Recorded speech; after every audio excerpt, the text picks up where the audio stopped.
306 milliards de courriels sont échangés chaque jour. 70 millions de publications Instagram sont publiées en 24 heures et 500 millions de tweets sont partagés quotidiennement. On est entouré de tonnes de contenu et le monde de la communication bouge rapidement. Vous écoutez C'est comme ça, un balado en toute simplicité, propulsé par l'équipe de Capital Images, qui se veut une incursion dans l'univers de la communication, du marketing et des agences.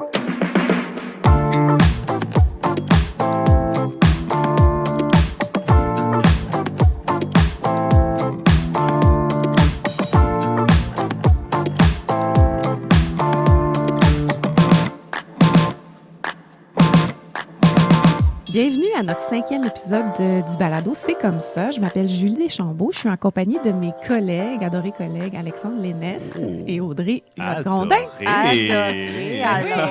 Je suis contente de vous retrouver, mes chers collègues. Dans notre plus récent épisode de C'est comme ça, on a parlé de la confiance des Québécois et Québécoises envers les médias. Aujourd'hui, on cherche à comprendre pourquoi certaines personnes éprouvent des doutes à l'égard de l'information qu'on lui fournit par la presse en jetant un regard en particulier sur la désinformation.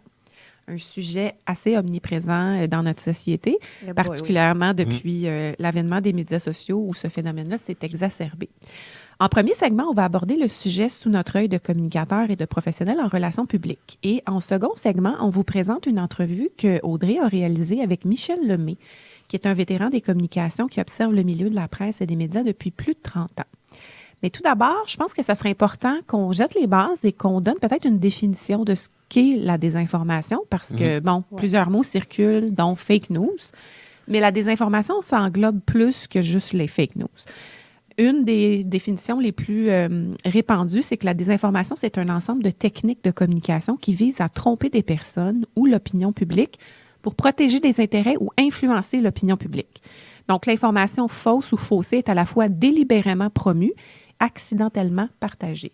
Donc, il y a comme deux volets à cette définition-là.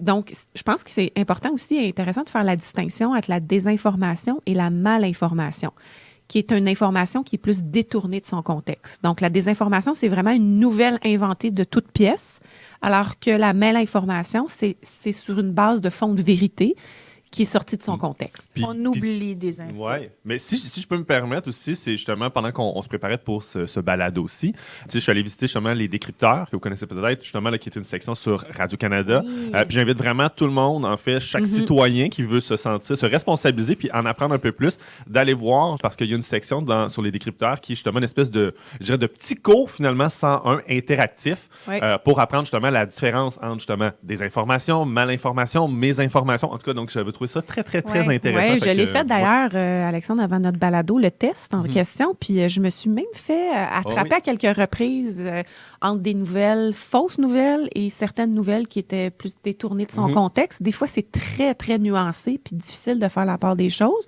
Même nous, comme communicateurs, on peut même parfois se faire prendre au jeu. Ben oui. Définitivement. Donc, le phénomène de la désinformation ou des informations falsifiées, comme on appelle les fake news, ça a vraiment pris une ampleur considérable sur les médias sociaux en particulier, puis aussi dans le contexte de certains phénomènes sociaux comme, évidemment, la pandémie ou la guerre en Ukraine. Ça correspond vraiment à une dissémination d'une information fausse par les communications médiatiques, donc presse, radio, web. Il peut s'agir d'une entreprise délibérée, comme je disais, mais aussi d'une honnête erreur ou juste de la négligence, surtout quand on commence à partager cette information-là sur les réseaux sociaux en vérifiant pas. Donc, Audrey, toi, tu t'es attardée davantage au phénomène, mais aussi également à la multiplication des canaux de communication puis des nouvelles technologies, et le phénomène s'est exacerbé en raison de ces nouvelles technologies-là.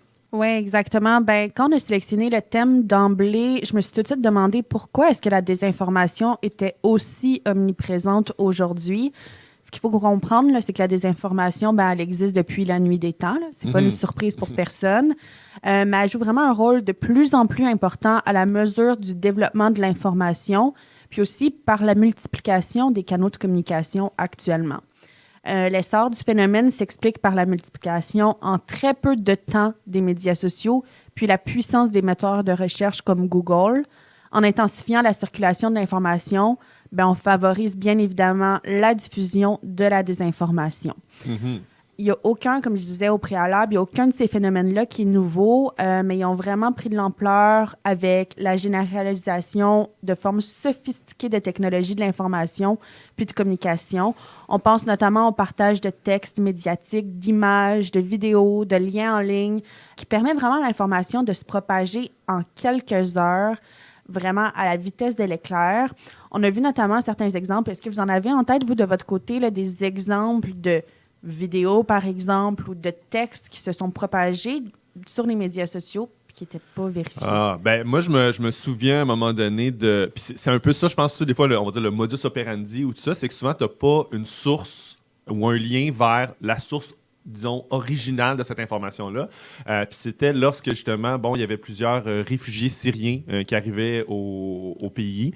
Puis là, justement, il y avait des gens qui avaient partagé une image, genre, « Ah, regardez ce que le gouvernement donne aux réfugiés syriens, puis regardez l'argent qu'ils donnent à nos personnes âgées qui sont à la retraite et qui ont bâti ce pays. » Donc, il y avait comme une espèce de scandale. Donc, ça venait toucher une corde, on va dire, sensible peut-être de certaines populations, une iniquité où est-ce que, justement, comme s'il y avait des cadeaux qui étaient donnés, tout ça, puis ça avait comme, ça nourrissait malheureusement le sentiment des fois de peur, de haine ou de peur de l'autre. Donc ça, je trouvais, c'est un exemple, je me rappelle, qui avait été partagé, relié rapidement sur des réseaux sociaux, puis après ça, il avait été naturellement démenti qu'avec des sources crédibles, regardez les chiffres à l'appui, il n'y a aucun chèque en blanc qui est donné à Puis, donc ça, c'était quand même intéressant de voir que, premièrement, une information partielle. Et ça, c'est de la désinformation ou de la malinformation? Ou de la désinformation. Ça, c'était de la désinformation. Mais c'était de la désinformation complètement parce que c'était pas juste d'information détournée, c'était vraiment ça partait d'un événement réel, mais l'information n'était pas vraie. Donc ça, c'était de la désinformation. Julie, bravo pour ton quiz.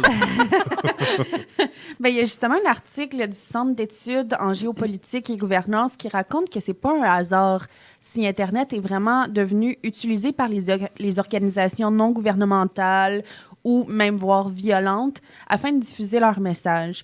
Parce que l'utilisation d'Internet est presque immédiatement familière aux organisations militantes parce qu'elle correspond aux techniques de la guérilla. C'est ce qui expliquait en fait dans l'article, c'est que il va y avoir une concentration soudaine par rapport à un problème, il va y avoir une surprise par la population, il va y avoir des actions qui vont être invitées à être prises. Après ça, l'organisme va disparaître, il va réapparaître sous d'autres formes, il va changer de terrain ou de terme ou de champ de bataille. Donc, c'est vraiment intéressant de voir que certaines entités vont vraiment utiliser les médias sociaux pour partager de la désinformation, disparaître, revenir avec une autre thématique, etc. Donc, je trouvais ça vraiment intéressant, ce parallèle-là. Puis, on ne va pas se le cacher, les journalistes sont aussi pris de vitesse puis doivent suivre les médias sociaux puis l'avènement de l'actualité, puis arrivent souvent trop tard pour attester l'existence du fait ou constater son caractère fictif. Je me demandais, vous, de votre côté, est-ce que vous pensez que les médias sont pris de court face à l'avènement des médias sociaux? Pris de court, je sais pas, mais je pense que, puis c'est quelque chose aussi j'avais lu par rapport à ça, c'est un défi, en fait, des médias, c'est que c'est ce qui en fait aussi toute la beauté, qui en fait toute la crédibilité aussi, c'est qu'ils ont aussi un processus de vérification de l'information. Oui. Donc, comme tu le mentionnes, lorsqu'une information non véridique est partagée et qu'elle prend de l'ampleur, eux, ils doivent faire le travail de terrain pour aller contre-vérifier, aller chercher, voir toutes les facettes de la médaille, pour après ça déconstruire ça. Et naturellement, comme souvent, comme tu l'as mentionné sur les médias sociaux et sur l'Internet, tout va très vite, tout bouge vite. Le temps, disons, est une denrée rare, puis il faut vraiment rapidement corriger le tir pour contrer cette information-là, mais souvent, les médias n'ont pas le choix, puis je pense que c'est correct qu'ils doivent faire tous les efforts de vérification, mais des fois, c'est ça. Ça fait que, comme ça, la réponse ou la vraie information est partagée plus tard, c'est sûr que ça a ça atténue peut-être l'impact de ce correctif-là. Oui. En fait, moi, je voulais vous parler davantage peut-être d'éthique en communication et en relations publiques parce que, comme communicateur, on a un rôle très important à jouer dans cette désinformation-là. Oui. Tout à fait. Et on est souvent vu à tort comme des professionnels qui contribuent à ce problème-là. Donc, de par la nature de notre travail et de l'histoire et de l'historique des relations publiques, où c'était vu davantage comme de la propagande dans les balbutiements de la profession, on a encore à contrer cette perception-là de notre profession, malheureusement. Julie, justement, tantôt, on discutait ensemble avant l'enregistrement du balado, puis tu m'as partagé la définition des relations publiques Oui. qui est partagée sur Wikipédia. Oui, effectivement. Parce que dans la définition de la désinformation, il y a une partie qui mentionne que c'est utile aux relations publiques. Alors, je me suis dit, OK, la désinformation est utile aux relations publiques. J'ai cliqué sur relations publiques et Wikipédia dit que les relations publiques sont l'ensemble des méthodes et des techniques utilisées par des groupements, entreprises, lobbies, syndicats, partis politiques et par des groupements d'intérêt pour communiquer leurs réalisations, promouvoir leur image de marque, manipuler l'information. Wow!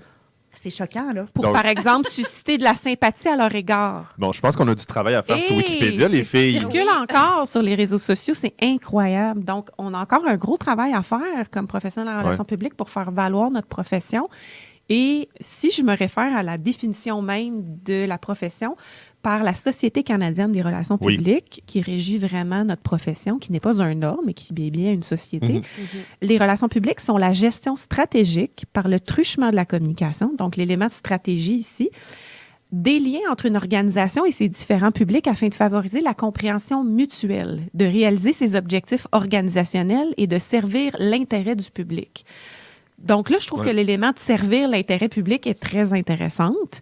On pense à tort que les relations publiques vont seulement être utilisées pour les fins d'intérêt de l'organisation ou des groupements, mais la notion d'intérêt public est extrêmement importante. Oui, puis je pense que c'est, en tout cas, pour faire écho à ce que tu dis, puis ce que tu viens de nous partager, Julie, cette définition-là, je pense que tout professionnel en relations publiques devrait aspirer Oui. à suivre le plus possible cette pratique-là, puis à vraiment l'appliquer le plus possible dans son quotidien, parce que c'est bénéfique pour tout le monde, en fait. Puis je trouve aussi qu'il y a un parallèle intéressant. Tu sais, les gens vont l'entendre dans l'entrevue avec Michel. Par contre, qu'est-ce qui est intéressant aussi, c'est de voir que les relations publiques partagent la même mission que les journalistes aussi, Mhm. qui visent à informer le public.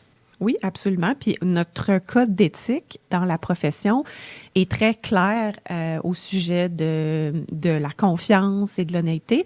Il y a, entre autres, une section de notre code d'éthique qui mentionne « Tout membre doit s'astreindre aux plus hautes normes d'honnêteté, d'exactitude, d'intégrité, de vérité et ne doit pas sciemment diffuser des informations qu'il sait fausses ou trompeuses. » Wow. Donc, on joue vraiment avec notre morale dans le sens où, je veux dire, ça devient presque une obligation en tant que professionnel, pas presque, c'est une obligation en Ben tant oui. que professionnel qui adhère à la société d'adhérer à ce code d'éthique-là. Donc, on a encore beaucoup de travail à faire, on a un rôle d'éducation à faire. On n'a pas toujours, malheureusement, alimenté les journalistes comme on l'aurait dû. En situation de crise, par exemple, on peut choisir comme professionnel de donner des informations boiteuses ou pas répondre aux commentaires ou donner des informations partielles. Donc, c'est là que ça devient difficile de contrôler l'information qui sort et qui est perçue par les journalistes. Mais en contrepartie, on a un rôle aussi en tant que communicateur. Par exemple, si on communique une nouvelle par rapport... J'ai des exemples en tête, puis je pense que Michel en parle dans son entrevue, où des organisations prennent position souvent parce qu'il y a des informations erronées à leur sujet. Ils Ben vont oui. soit diffuser un communiqué de presse ou prendre position, ou même contacter le journaliste en question pour valider les informations qui auraient été erronées. Donc, je pense qu'on a un pouvoir en tant que professionnel de valider ces informations-là qui circulent à l'égard de certaines organisations pour faire des correctifs. Donc, comme professionnel, on peut recommander, par exemple, à nos clients ou peu importe, de réagir à une fausse nouvelle à son sujet, comme je disais, par voie de communiqué. Moi, je serais curieuse de savoir, est-ce que ça vous est arrivé récemment dans votre travail auprès de certains clients de devoir le faire? Bien, c'est certain que j'ai dû, avec l'équipe, bien évidemment, faire face à une gestion de crise dernièrement. Donc, où l'actualité allait à vitesse grand V au sujet de l'organisation.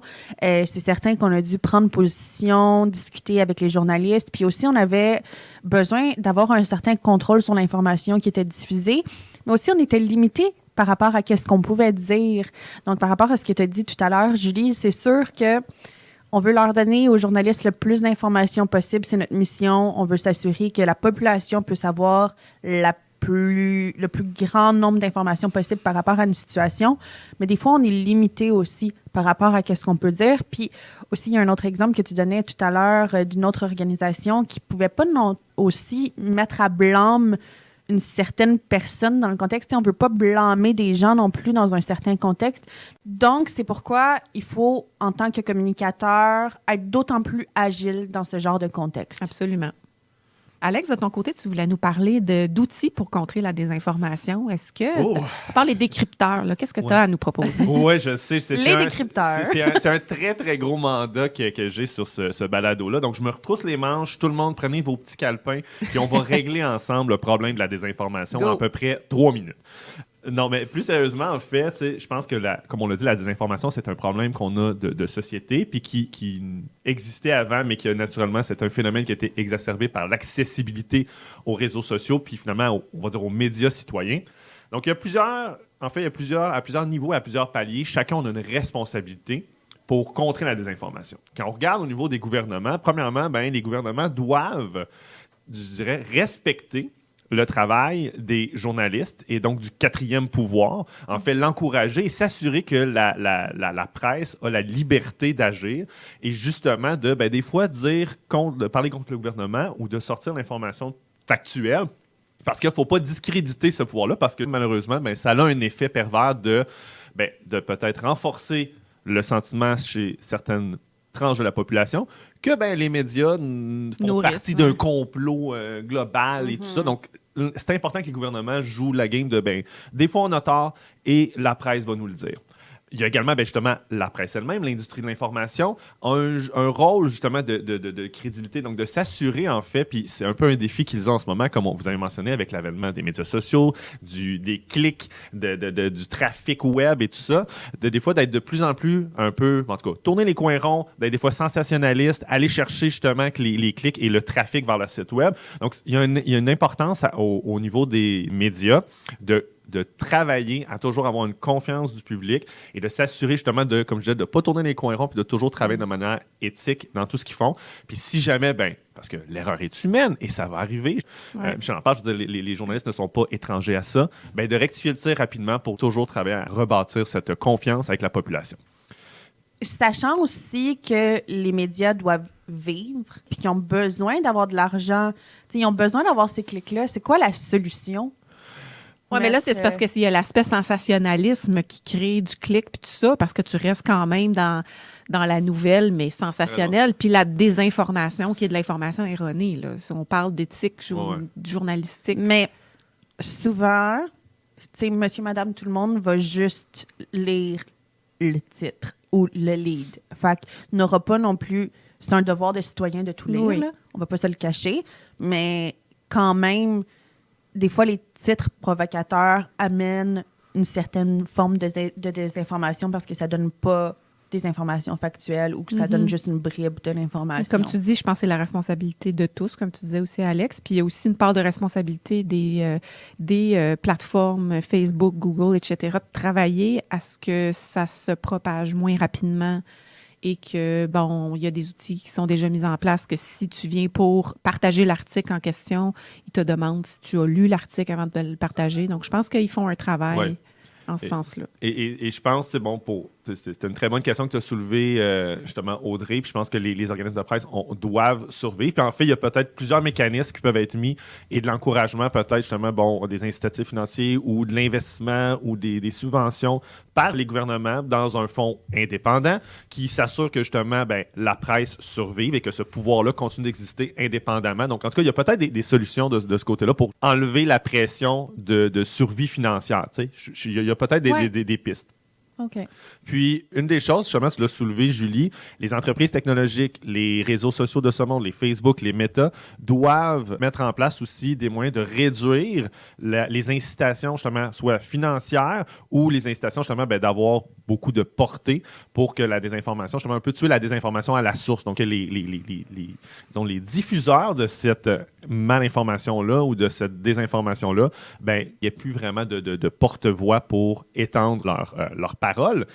Et sinon, tout passe aussi par l'éducation, que ce soit justement dans nos établissements scolaires, dans nos établissements d'éducation, qu'on s'assure que nos jeunes et petits citoyens en devenir soient bien informés à déceler justement qu'est-ce qui est de la bonne actualité, comment se faire un sens critique aussi. avec toute cette information-là dont on est bombardé. Puis surtout, je veux dire, eux sont exposés de plus en plus, je veux dire, au TikTok de ce monde, un peu partout. Donc, de s'assurer qu'on bâtit un petit sens critique. Donc, ça, je pense qu'il y a un devoir d'éducation citoyen. Puis, je l'ai mentionné tantôt, faites un petit tour sur les décrypteurs. En tant que citoyen responsable, vous allez vous informer. Puis, comme on l'a dit, même en tant que professionnel, des fois, on baigne dans ce monde-là, puis on a l'impression qu'on sait tout, mais non, vous allez apprendre des choses. Fait que ça, je dirais, c'est au niveau des paliers, au niveau des responsabilités. En tant que communicateur, en tant que professionnel, lorsqu'on va accompagner nos organisations, nos clients, ce qui est important, dans le fond, il y a plusieurs pistes, en fait, qu'on peut aborder pour, justement, contrer un peu la désinformation. Bien, premièrement, si vous ne savez pas qu'une information circule, bien, vous ne pourrez pas agir. Donc, c'est la règle de base, ce qui est de mettre en place des moyens d'avoir un système de veille, qu'il soit médiatique ou médias sociaux, de s'assurer d'identifier ces informations-là qui circulent, puis avoir aussi un protocole d'évaluation. Est-ce qu'on doit réagir? Comment on réagit? Qu'est-ce qu'on fait? Et de ce côté-là aussi, bien, si vous voulez agir, il faut que vous ayez déjà une certaine crédibilité et un haut niveau de confiance en votre organisation. Donc ça, c'est pas un travail qui se fait quand on est dans désolé pour le mot, mais dans la merde, qu'on va être en mesure de rectifier le tir si les gens ne font pas confiance déjà. Donc ça, c'est un travail que vous devez faire au quotidien en tant qu'organisation, de s'assurer d'être vu et perçu comme une source d'information crédible.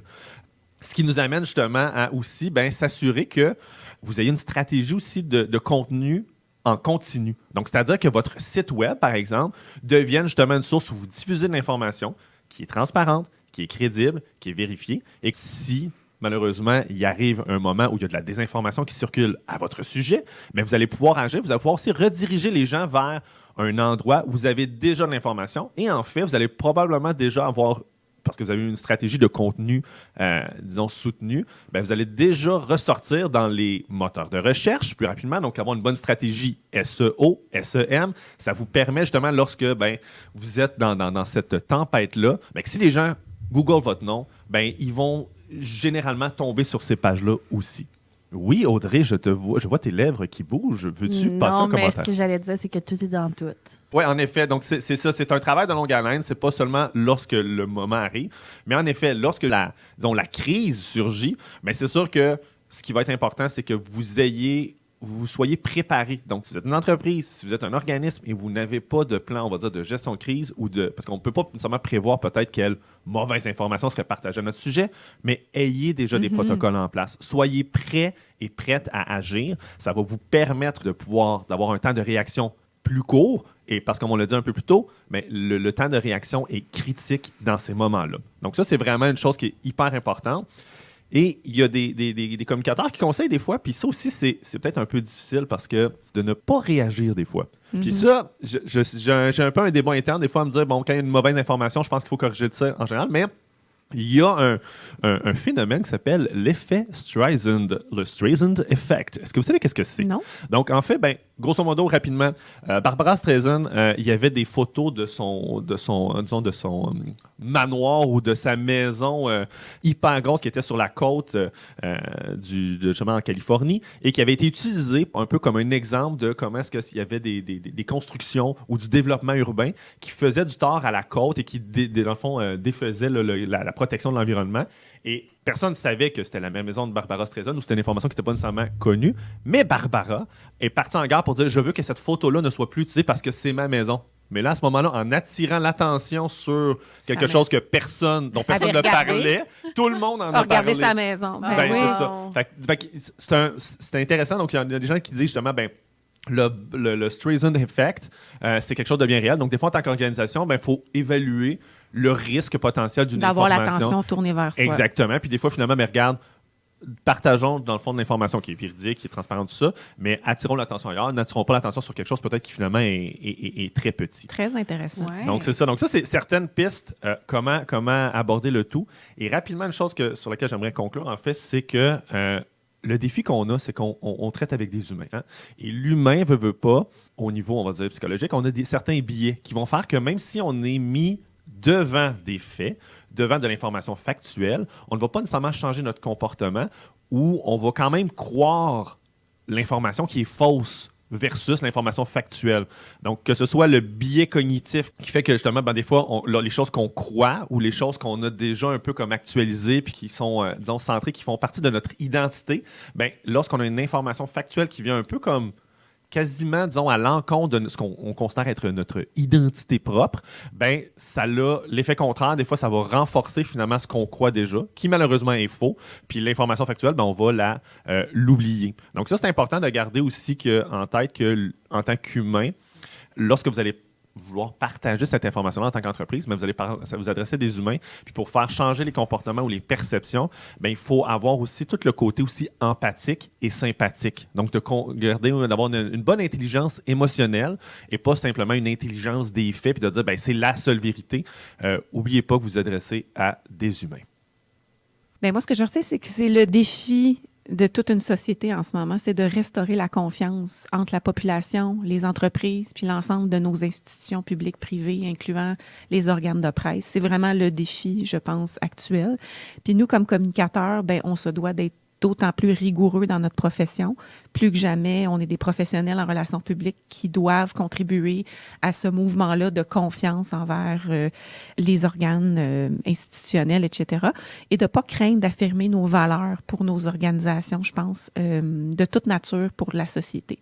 Donc, on va aller écouter l'entrevue, Audrey, que tu as réalisée avec Michel Lemay. Oui. Yeah. Bonne écoute. Vétéran du domaine des communications, Michel Lemay observe la presse depuis plus de 30 ans.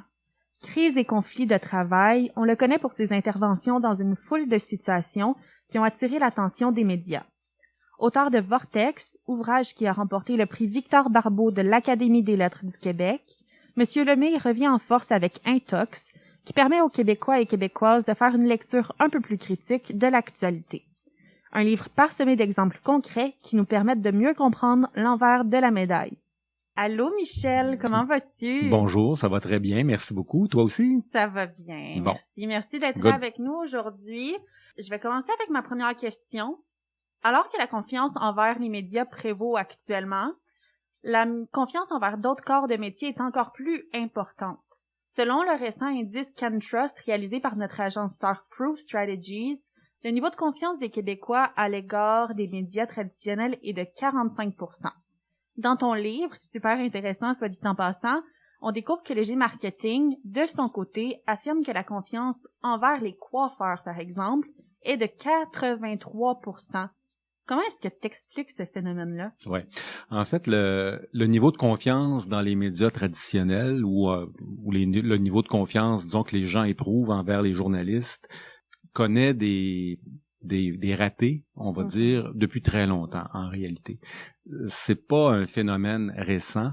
On peut aisément dire là, que ça date, disons, des années 80. Donc, facilement une quarantaine d'années. Alors, ce qui est, difficile à accepter, d'une certaine manière, c'est que c'est un phénomène qui ne se résorbe pas et qui semble même s'exacerber. Je dis semble parce que faut faire très attention. Il y a beaucoup de sondages. Les méthodologies varient. Les questions varient. Les échantillons varient. Alors, comme je le dis en introduction du livre, faut être un petit peu prudent avec l'extrapolation et puis le détail des chiffres, si on veut. Par contre, il y a tellement de données que le phénomène lui-même il est incontestable. Il y a un problème de confiance. Alors, grosso modo, là, si on y va à la louche, il y a une majorité de gens qui ont au moins des réserves par rapport aux médias. C'est une minorité, effectivement, qui ne fait pas du tout confiance. C'est probablement un petit peu exagéré, là, parce que quand même... une bonne partie de l'information qui nous est fournie par les médias qui est très correcte, là. Mais il y a vraiment beaucoup de gens qui sont méfiants. Alors, il faut déplorer ce phénomène-là, mais en même temps, c'est pas nouveau et le propos de mon livre, c'est de dire, dans le fond, cette question-là est importante, là, mais il y en a peut-être une autre qui est plus importante que celle-là, qui est qui a raison, à savoir... est-ce qu'on a raison d'avoir des réserves à l'égard des médias ou est-ce qu'on a tort d'avoir des réserves à l'égard des médias? Et puis ça, c'est un problème qui peut pas c'est une question à laquelle on peut pas répondre avec des sondages. y répondre, c'est pas mal plus compliqué. Et c'est un petit peu cette question-là, moi, que j'explore dans ce livre-là. Est-ce que les médias d'information, est-ce que les journalistes méritent notre confiance? C'est une excellente question à se poser, puis c'est très intéressant comment tu l'abordes dans le livre. Justement, est-ce que on peut penser que les médias peuvent regagner la confiance des Québécois et Québécoises? Ah oui, je suis pas pessimiste à ce point-là. Je pense qu'il y a une reprise en main déontologique, probablement, qui est nécessaire. Mais certainement que c'est une pente qui peut se remonter, et il faut la remonter parce que ce qui est en cause, dans le fond, c'est la démocratie, carrément. Et quand on regarde à quel point, par exemple, la situation s'est détériorée aux États-Unis, où c'est vraiment un cas, là, comment dire, c'est presque caricatural. Les chiffres sont absolument dramatiques aux États-Unis. C'est très, très, très polarisé. Faudrait pas aller glisser trop loin, disons, sur cette pente-là. Donc, il faut la remonter, la pente, et c'est possible. Ce que je dis dans le livre, et puis là, ben, évidemment, c'est mon opinion, ce sont mes hypothèses. Une des façons dont il faut examiner cet enjeu-là, c'est pas tellement au niveau des journalistes à titre individuel, je vais le dire comme ça. Ce que je remets en cause, c'est le système dans lequel ils opèrent. C'est-à-dire, est-ce que la culture des entreprises de presse ne mériterait pas qu'on l'examine un petit peu pour voir en quoi elle fait partie du problème ou elle fait partie de la solution? Alors, l'essence du livre ici, je fais effectivement à partir d'un certain nombre de cas, je montre quelque chose qui est, bon, je sais pas si c'est surprenant, mais en tout cas, c'est certainement décevant. Mais c'est de voir à quel point les entreprises de presse, les systèmes, sont capables de produire de l'information qui est défectueuse, de la publier, mais non seulement de la publier, mais également de la tolérer et de la défendre. C'est-à-dire que j'identifie des cas, des histoires, dans le fond, où il devient assez rapidement évident que la nouvelle qui a été publiée était problématique, et le média ne veut rien entendre, ne veut absolument pas redresser la situation correctement, malgré le gros bon sens, on pourrait dire, mais malgré aussi ce que demande la déontologie journalistique, tout simplement. Exactement, puis ça m'amène à une autre question. C'est quoi le pouvoir des conseils de presse, puis pourquoi est-ce que certains médias vont s'en détacher? Je pense à Québécois, entre autres, qui ne fait plus partie du conseil de presse. Très bonne question. Ça, c'est une question difficile, puis c'est important qu'on comprenne bien, parce que je suis assez critique des conseils de presse dans le livre, mais je suis critique sur une base je fais un constat, je fais des constats. Moi, je crois beaucoup au conseil de presse. Je pense que c'est un contrepoids essentiel. Il y en a pas d'autres, d'ailleurs. Bon, en tout cas, il y en a pas beaucoup d'autres. Quoi qu'on pourrait parler du cinquième pouvoir, là, on parlera du cinquième pouvoir peut-être dans quelques minutes. Mais... Oui, ça fait partie de mes prochaines questions. Oui, ça, c'est effectivement un contrepoids. Mais non, les conseils de presse, c'est quelque chose, à mon avis, qui est fondamental. C'est ce qu'on a trouvé de mieux pour faire contrepoids. Maintenant, présentement, au Québec, au Canada, et je fais la démonstration également avec le Royaume-Uni et la France, entre autres, ça ne fonctionne pas bien. Il y a des problèmes. Et le problème, puis là, c'est pas juste moi qui le dis, là, il y a plein de gens qui font le même constat, j'invente rien ici, là. Le problème, il vient dans une large mesure du fait que les entreprises, le mot est pas trop fort, je pense, les entreprises contrôlent les conseils de presse, et puis les entreprises, le constat que je fais, malheureusement, il est triste, là, mais les entreprises, leur préoccupation fondamentale, c'est pas nécessairement la qualité de l'information. Les préoccupations fondamentales sont ailleurs. Leur marque, leur vente, leur code d'écoute, leur circulation, bref, leur profit, pour appeler les choses par leur nom. Et pour une raison qui m'échappe, et puis qui m'échappera toujours, les entreprises semblent avoir conclu qu'il faut absolument jamais reconnaître une erreur, jamais. Alors, moi, j'ai l'impression, puis je suis pas le seul à croire ça, j'ai plutôt l'impression que c'est le contraire.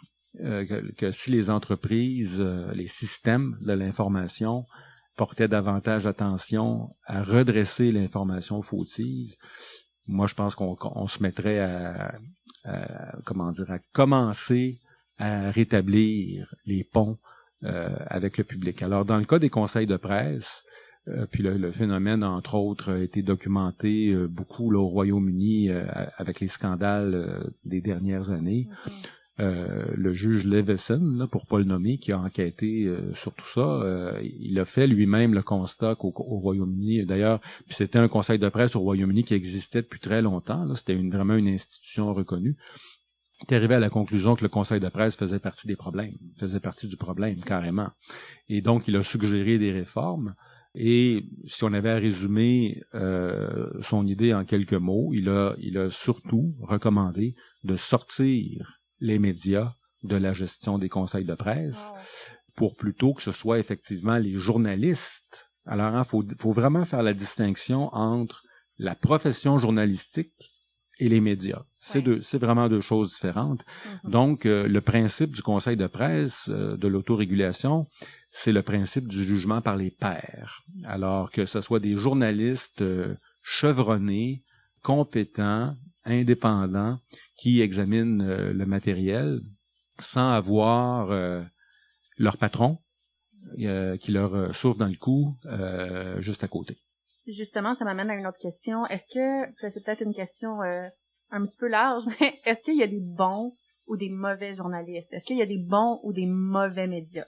Ça aussi, c'est une question intéressante et puis moi, je pense que c'est beaucoup plus compliqué que ça.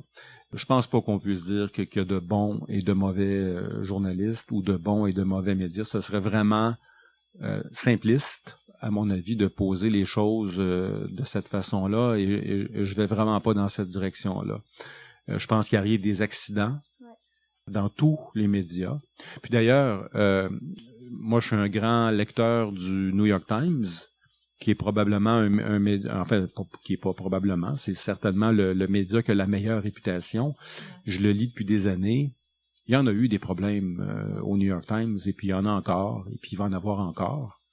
Et puis on pourrait probablement, à l'autre extrémité du spectre, aller chercher des tabloïds, des journaux tabloïds, qui publie du matériel qui est tout à fait correct et même impeccable.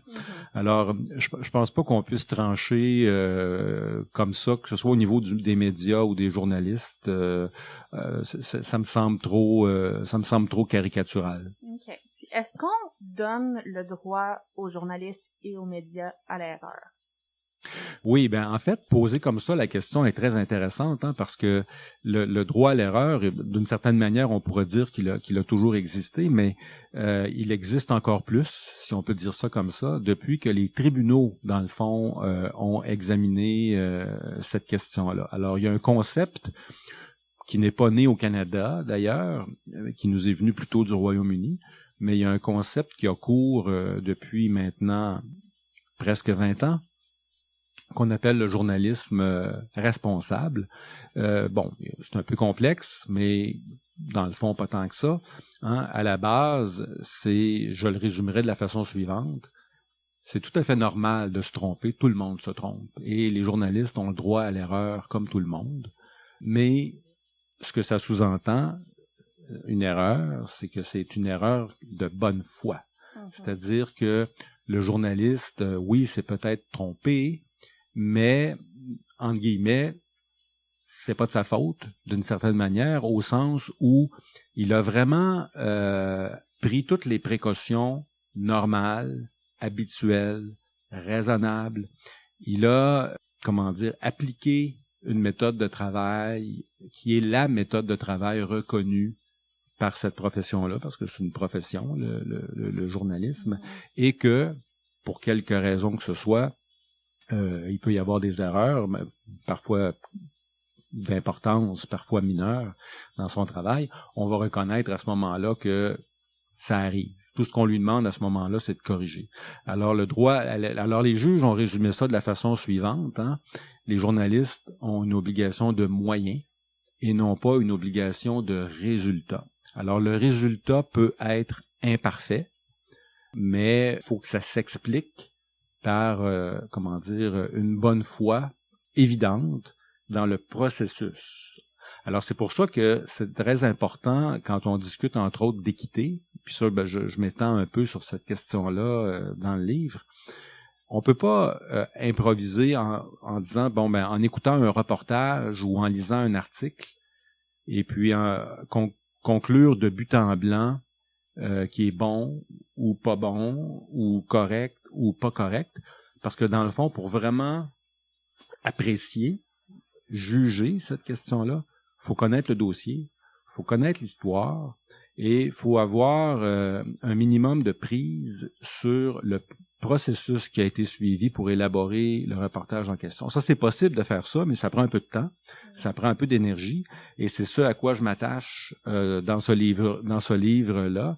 Et puis c'était également le cas dans le précédent. Hein. Fait qu'on enquête sur l'enquête. Hein. Et c'est comme ça qu'on peut arriver à discerner si le journaliste a vraiment procédé comme l'aurait fait le journaliste raisonnable, moyen, qui maîtrise son métier. Ouais, justement. Puis, est-ce que la clé est encore, la pensée critique? C'est quoi sa place, justement, face aux journalistes? Est-ce qu'il y a des moyens pour se mettre à l'abri de la désinformation? Qu'est-ce que tu suggérais à quiconque qui veut assurer son autodéfense intellectuelle face aux journalistes? Ouais, ça c'est un sujet en soi, hein. C'est pas facile, mais moi j'espère contribuer un peu à aider les gens en ce sens-là, en montrant comment on peut faire une lecture critique ou en tout cas prudente d'un article de journal. Alors il y a des précautions, il y a des réflexes qu'on peut développer, il y a des précautions qu'on peut prendre. Par exemple, pour prendre un exemple qui est pas compliqué, là, pas long à expliquer, j'évoque entre autres toute la question de l'anonymat des sources. Alors les sources, le journaliste qui affirme des choses indirectement par la bouche de sources qu'il ne nomme pas, ça, dans notre esprit de lecteur, de citoyen, il y a toujours une petite lumière rouge qui devrait s'allumer. Ouais. Il y a quelque chose, là, enfin, encore une fois, il faut pas jeter le bébé avec l'eau du bain. Dans beaucoup de cas, c'est parfaitement légitime et ça s'explique. Faut pas penser là, que les sources anonymes, en soi, intrinsèquement, c'est un signe de problème. Mais disons qu'il y a une petite lumière rouge qui doit s'allumer. Autre phénomène que j'évoque dans le livre, et puis ça, à peu près tout le monde qui peut le faire quand on fait une lecture prudente, c'est, vous savez, les reporters, dans la vie, ils ont un défi qui est que ils sont pas censés insérer leur opinion dans la description d'un événement ou dans la description des faits. Il faut distinguer la presse d'information de la presse d'opinion. Donc, les reporters, ce qu'ils font par contre souvent, c'est que ils cherchent des gens, des analystes, des commentateurs, des observateurs, pour aider le public à interpréter, à comprendre ce qui s'est passé. Alors ça aussi, c'est une démarche qui est tout à fait légitime et normale. Mais là, il faut voir à qui il s'adresse. Et ça, aujourd'hui, quelques minutes sur Google, des fois, ça peut suffire, là. On peut vérifier pourquoi le journaliste a-t-il communiqué avec telle personne plutôt que telle autre? Ouais. Et s'il avait communiqué avec telle autre, est-ce que la couleur que prend l'événement serait différente? Hein? Alors, dans mon livre, il y a quelques exemples à ce sujet-là. Évidemment, j'ai un cas important qui concerne la vaccination, la vaccination contre le virus du papillome humain. Alors, c'est certain que si un journaliste contacte un groupe anti-vaccin sans l'expliquer correctement, et puis met des citations dans son article de John Smith qui dit qu'un vaccin est dangereux, mais que John Smith, dans le fond, il est attaché très étroitement à un groupe d'extrême droite complotiste anti-vaccin, puis que ça n'est pas partagé avec le lecteur, il y a un problème. J'ai un autre exemple dans le livre, tu l'as peut-être noté, qui concerne la construction d'un chemin de fer. Là, c'est dans l'actualité ces temps-ci, l'Ukraine et la Russie. La construction d'un chemin de fer en Russie, mais près de la frontière ukrainienne. On sous-entend que Bombardier, qui a participé au projet, aurait... on sous-entend pas, là. On insinue que Bombardier, qui a participé au projet, aurait manqué aux sanctions commerciales canadiennes. Bon, on fait tout un plat autour de ça. Mais la personne qui fait cette insinuation-là, c'est quelqu'un d'un lobby ukrainien. Ouais. On est en 2018 à ce moment-là. Là, c'est pas un exemple contemporain. Alors évidemment, on peut tout de suite voir que si le journaliste avait appelé quelqu'un d'autre, la saveur de cette histoire-là aurait pu être totalement différente. Donc, comme lecteur, comme auditeur, on a quand même un peu de... C'est difficile parce qu'on n'a pas le réflexe de s'arrêter pour faire ce genre de réflexion-là, mais c'est pas impossible de prendre un petit pas de recul et puis de se poser certaines questions. Justement, la pluralité des sources. Oui. C'est la clé, en un sens. La pluralité des sources, c'est la clé. Puis l'autre volet de ça, parce que ta question précédente, c'était comment on peut faire là pour essayer de se dépatouiller dans tout ça. Évidemment, c'est une bonne chose aussi de consulter beaucoup de médias, de pas s'attacher. Un des phénomènes qu'on voit aux États-Unis quand on dit que c'est extrêmement polarisé, c'est qu'évidemment, les gens se dirigent vers des médias qui leur disent ce qu'ils veulent entendre. Ouais. Alors pas besoin de nommer... aux États-Unis, il y a une évidence là dans les 10-15 dernières années, ou en tout cas certainement dans les 5 dernières années, Fox News, les gens de la droite, là, ils boivent les paroles de ce média-là, ils refusent de s'exposer à d'autres médias qui tiennent un autre discours. Alors on peut regarder ça de haut, et puis se dire, on devrait peut-être écouter autre chose ou lire autre chose. En même temps, il faut y penser comme il faut, parce que on a tous de tendance, de façon naturelle, à un petit peu toujours se rediriger vers les mêmes médias. On a nos médias fétiches, parfois même pour le Québécois moyen, probablement un média fétiche. C'est pas tout le monde là qui passe des heures à chaque jour à s'informer. Donc, faire l'effort intellectuel, parfois, de varier le menu au niveau de la consommation médiatique, ça fait certainement partie des solutions. On a la chance au Québec d'avoir plusieurs médias aussi. C'est une chose qui est super intéressante et importante à mentionner. On dit souvent des médias qui sont le 4e pouvoir, en fait. T'en as glissé un mot tantôt. Qu'est-ce que, selon toi, le 5e pouvoir? Ouais, le 5e pouvoir, en fait, l'expression est utilisée quand même depuis, je vais pas l'attribuer à personne, la paternité, là. Il y aurait peut-être des disputes, mais disons que l'expression circule depuis probablement 25 ans, ou pas loin. Mais, qu'est-ce que c'est? C'est très simple, hein? C'est le pouvoir du public, le pouvoir du consommateur d'informations, le pouvoir aussi du spécialiste qui constate qu'il y a quelque chose dans les médias qui va de travers au sujet d'une histoire donnée, et puis qui décide de monter au créneau pour faire redresser la situation. Donc, un contrepoids, on parlait de contrepoids au début de l'entretien, donc faire contrepoids aux journalistes et aux médias. Alors évidemment, d'une certaine manière, on pourrait dire que ça a toujours existé.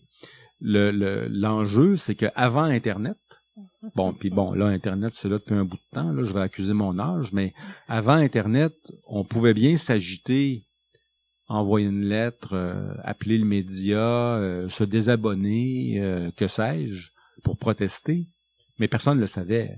Ça n'avait pas de poids. Aujourd'hui, ce qui est différent, puis il y a eu des cas évidemment mémorables, là, il y a des blogueurs, il y a Twitter, il y a Facebook, il y a plein de moyens qui font en sorte que ces gens-là, qu'on pourrait tout simplement qualifier de lanceurs d'alerte, d'une certaine manière, là, ils ont les moyens de s'exprimer. Et ils ont les moyens d'avoir quand même d'avoir un assez gros mégaphone. Alors, dans le cas principal, qui est un petit peu l'épine dorsale de mon livre, qui concerne le vaccin Gardasil, avec un article du Toronto Star de 2015, c'est très, très visible. Le cinquième pouvoir s'est vraiment manifesté. Alors, des scientifiques, des médecins et même des journalistes spécialisés qui comprenaient très bien ce qui se passait ont dénoncé, ont assiégé le journal pendant 2 semaines et ils sont arrivés à faire retirer l'article. Maintenant, ça a été quand même toute une croisade. Article qui était, imprimé, mais qui était quand même disponible en ligne. Exact. Non, c'est ça. Il a été enlevé en ligne, mais il est encore, tu sais, je veux dire, il était imprimé. Fait que il pouvait le lire encore. Oui, il pouvait le lire encore, sauf qu'un journal papier, au bout de 15 jours, là, la plupart des exemplaires ont disparu. Ouais.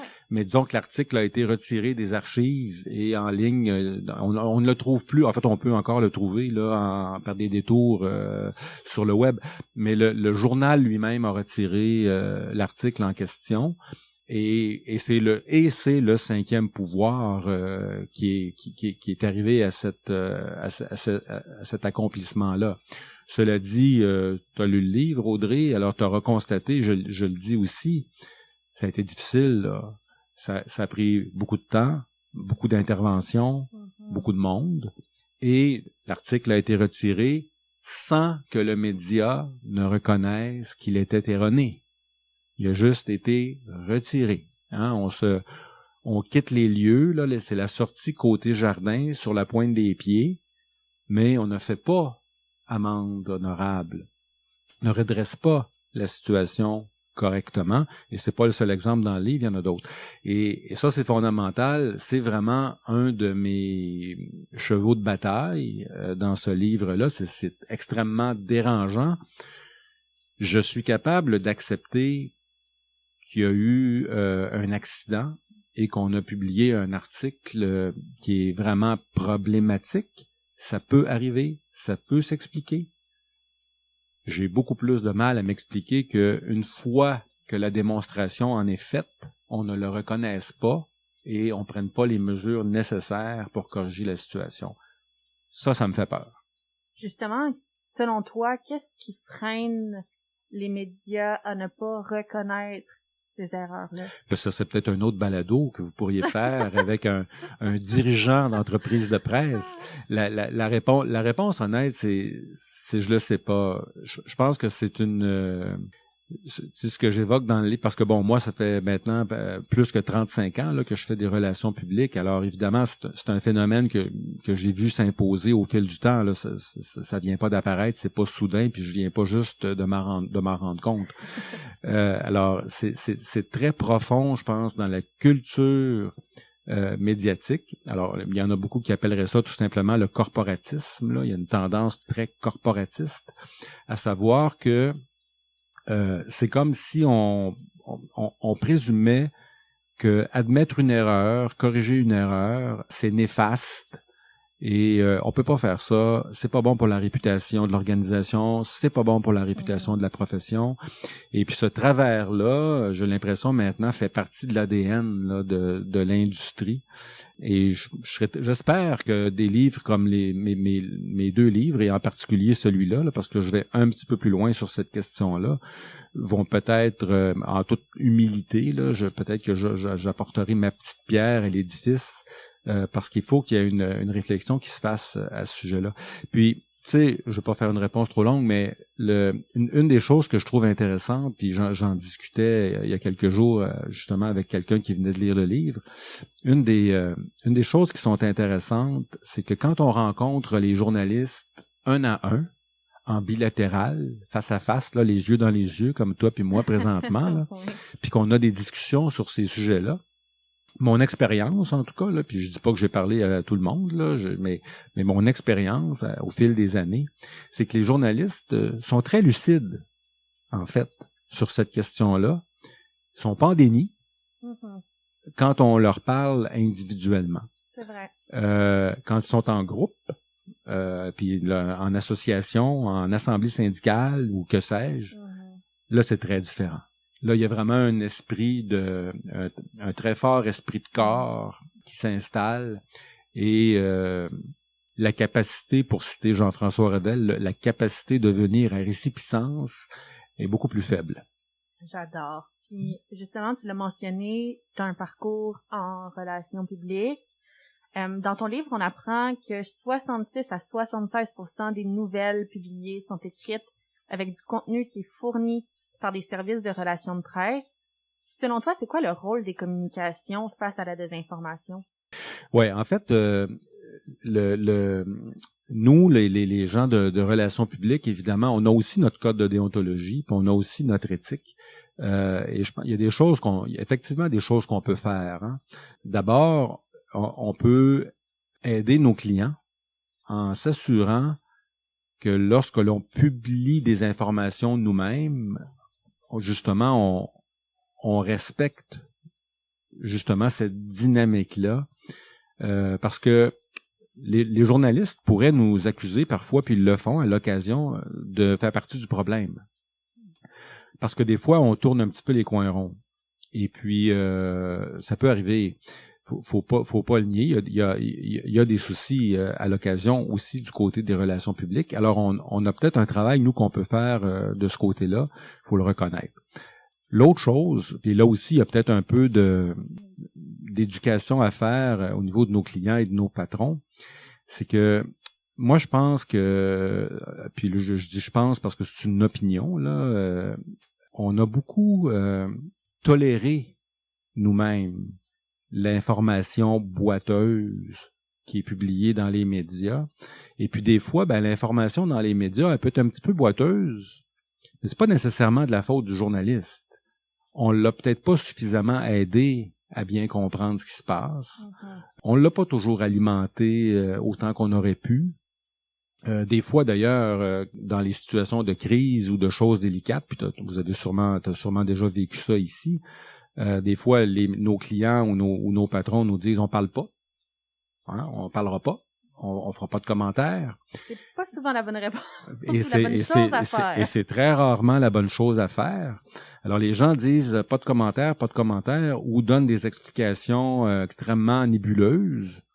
Et puis là, après ça, ils se plaignent que ce qui est écrit dans le journal est pas clair. Mm-hmm. Alors, à un moment donné, faut décider, là. Faut aussi, nous, être un peu plus proactifs, être de bonne foi, puis prendre le temps d'expliquer nos trucs. Maintenant, je vais plus loin.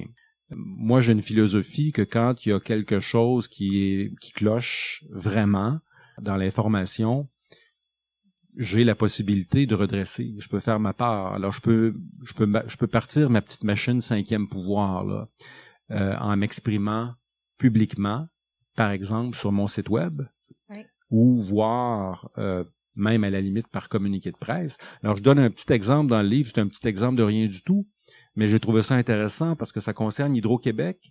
Donc, une organisation quand même, à mon avis, à moi, relativement conservatrice dans ses façons de faire. Et tu l'as lu, tu vas te souvenir, là. Donc, Hydro-Québec a décidé à un moment donné de ne pas laisser passer une manchette qui était carrément fausse, là, puis un article qui débutait de manière carrément fausse. Alors, Hydro-Québec a réagi par communiqué de presse en disant « Voici mon communiqué, la nouvelle qui est ce matin dans le journal X est fausse. » Et non seulement ça, mais le journaliste nous a appelés, on lui a expliqué correctement, et il a décidé de ne pas tenir compte de nos explications. Alors ici, donc, on va assez loin, là. Alors, non seulement on redresse l'information, mais on explique sur la place publique que le journaliste avait les informations exactes et a décidé de ne pas les publier. Alors, ça, j'adore ça. Il y a moyen de faire ça correctement.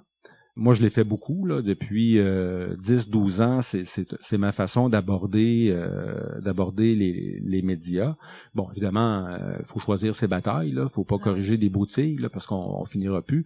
Et puis, on va passer pour des fous. Mais lorsque c'est significatif, on procède. Et mon expérience à cet égard-là, elle est très éloquente. Beaucoup comment dire, la preuve anecdotique est à l'effet que ça fonctionne.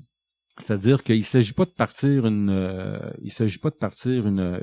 argumentation sur la place publique ou une bataille de chiffonniers. Il s'agit simplement de redresser les pendules, de mettre les pendules à l'heure, pour le public. Parce que, à la limite, ce qu'on veut tous, en théorie, c'est que le public ait l'histoire correctement. Ben oui, puis ça me rappelle un bout du livre où tu viens dire que les médias ont un pacte avec les lecteurs. Puis j'ai vraiment aimé cette allusion-là que tu as fait dans le livre. Je vais terminer l'entrevue en te posant une question. Selon toi, la désinformation, est-ce que c'est quelque chose qui va perdurer dans le temps?